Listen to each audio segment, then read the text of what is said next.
The American empire self-destructs. But nobody thought that it would happen this fast. By Michael Hudson. Empires often follow the course of a Greek tragedy, bringing about precisely the fate that they sought to avoid.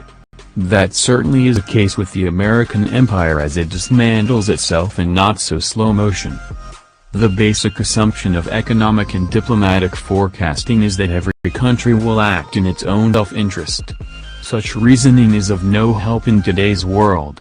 Observers across the political spectrum are using phrases like shooting themselves in their own foot to describe U.S. diplomatic confrontation with Russia and allies alike. But nobody thought that the American empire would self-destruct this fast. For more than a generation, the most prominent U.S. diplomats have warned about what they thought would represent the ultimate external threat, an alliance of Russia and China dominating Eurasia. America's economic sanctions and military confrontation have driven these two countries together, and are driving other countries into their emerging Eurasian orbit. American economic and financial power was expected to avert this fate. During the half-century since the United States went off gold in 1971, the world's central banks have operated on the dollar standard, holding their international monetary reserves in the form of U.S. Treasury securities, U.S. bank deposits and U.S. stocks and bonds. The resulting Treasury bill standard has enabled America to finance its foreign military spending and investment takeover of other countries simply by creating dollar IOUs. U.S. balance of payments deficits end up in the central banks of payments surplus countries as their reserves, while Global South debtors need dollars to pay their bondholders and conduct their foreign trade.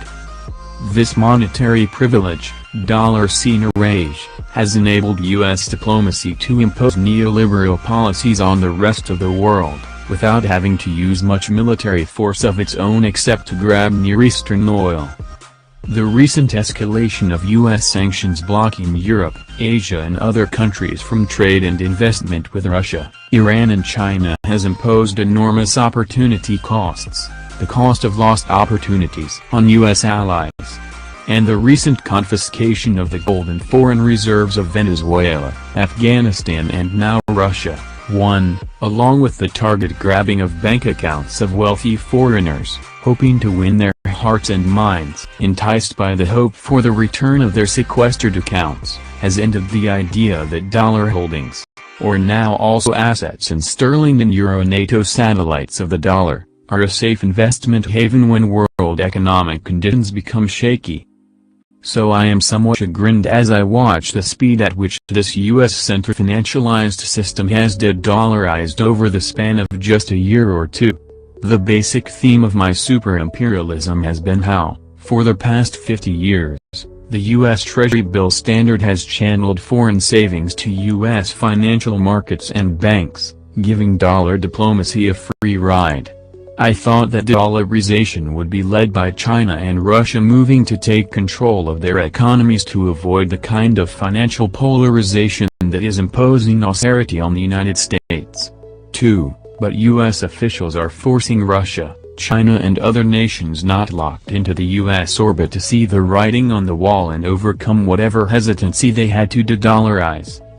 I had expected that the end of the dollarized imperial economy would come about by other countries breaking away. But that is not what has happened. U.S. diplomats themselves have chosen to end international dollarization, while helping Russia build up its own means of self-reliant agricultural and industrial production. This global fracture process actually has been going on for some years, starting with the sanctions blocking America's NATO allies and other economic satellites from trading with Russia. For Russia, these sanctions had the same effect that protective tariffs would have had.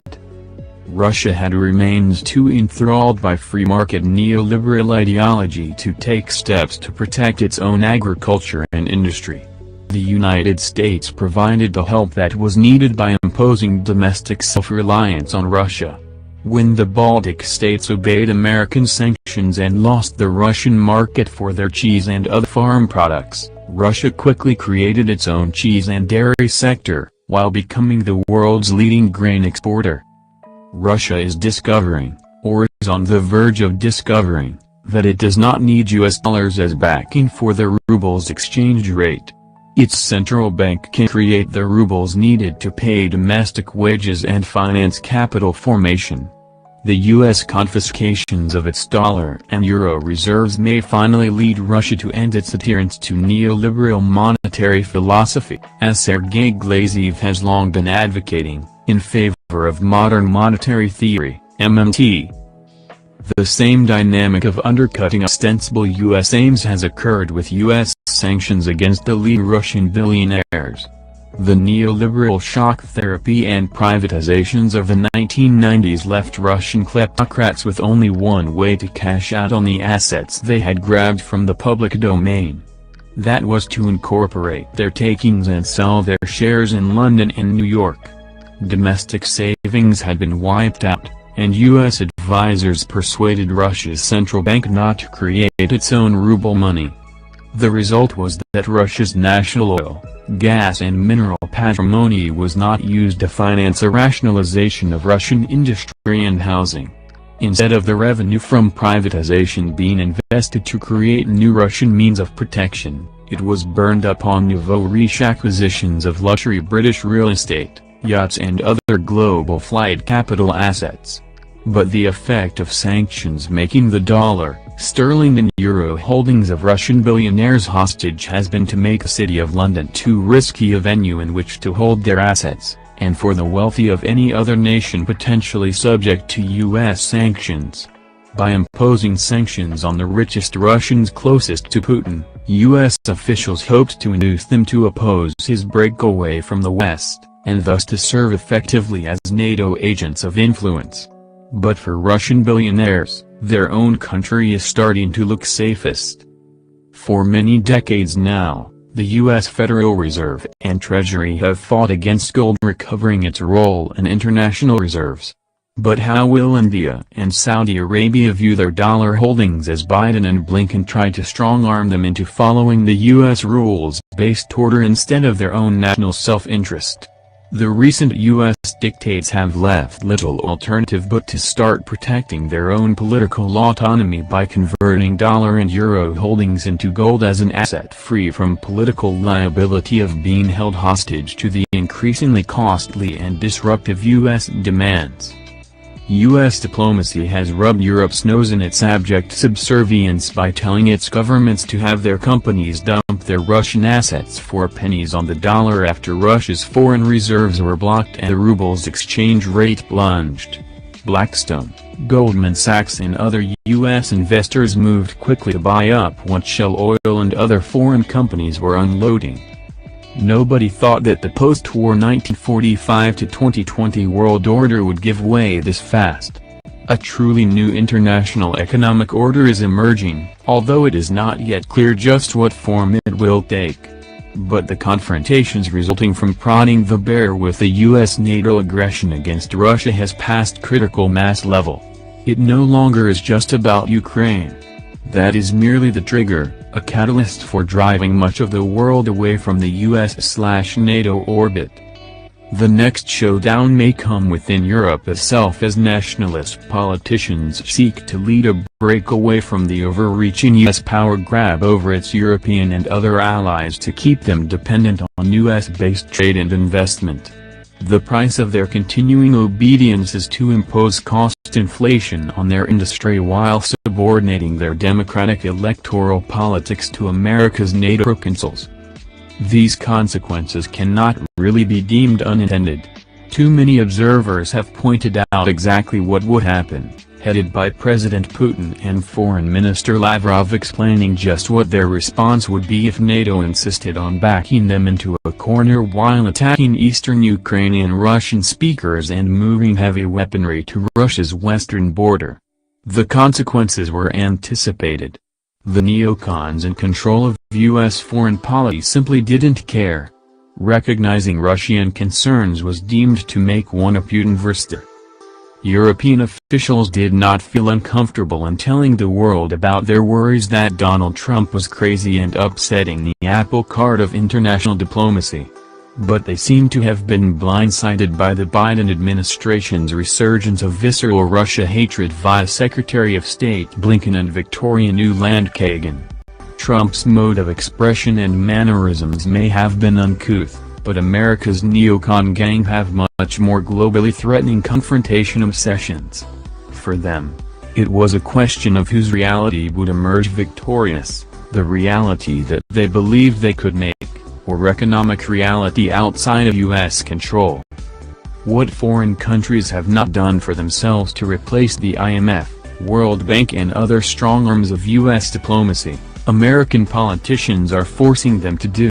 Instead of European, Near Eastern and Global South countries breaking away as they calculate their own long-term economic interests, America is driving them away, as it has done with Russia and China.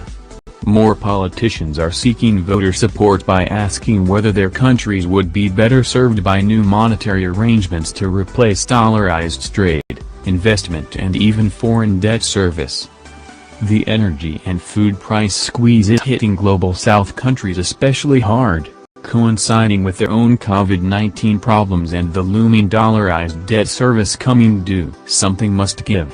How long will these countries impose austerity to pay foreign bondholders?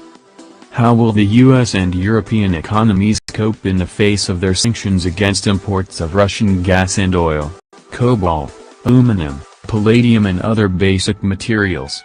American diplomats have made a list of raw materials that their economy desperately needs and which therefore are exempt from the trade sanctions being imposed.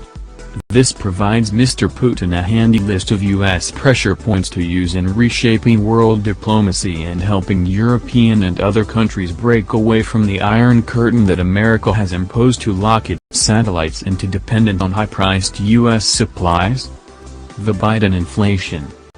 But the final breakaway from NATO's adventurism must come from within the United States itself. As this year's midterm elections approach, politicians will find a fertile ground in showing U.S. voters that the price inflation led by gasoline and energy is a policy byproduct of the Biden administration's blocking of Russian oil and gas exports. Bad news for owners of big SUV gas guzzlers.